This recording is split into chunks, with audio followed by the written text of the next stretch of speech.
গেলাম। তারপর সেতাবগঞ্জে যেয়ে একটু বাজারে গেছিলাম। দেখলাম এই জায়গার মানুষ কিরকমের দিন যাপন করে, কিরকমের বাজার করে। তা বাজারটা দেখে আমার খুব পছন্দ হয়েছে, গ্রামের কথা মনে পড়ে বাজারে গেলেই। এক ধরনের বাজারে একটা ফিলিংস আছে। তারপর তো বুঝলাম আহা, এখানে এই অবস্থা কি দেখলাম। দেখে তো আমার একদম মাথাটা ঘুরিয়ে পড়ে যাচ্ছি। এখানে দেখতেছি যে উক্কা টানতো আগে আমার দাদারা, সেই উক্কার কথা শুনছি।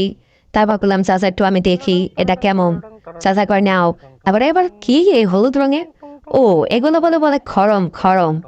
এই খড়ম পাই দিয়ে কি করা যায়? খড়ম পাই দিয়ে বাসা বাড়িতে ব্যবহার করে, এগুলো বলে মহিলাদের জন্য ভালো। খড়ম। আমি এটা নতুন জিনিস দেখলাম, তার দিককে চাচারে তারা জিজ্ঞেস করলাম চাচা এটা কেমন কি। চাচা অনেক কিছু বর্ণনা দিল, এটি পড়া ভালো।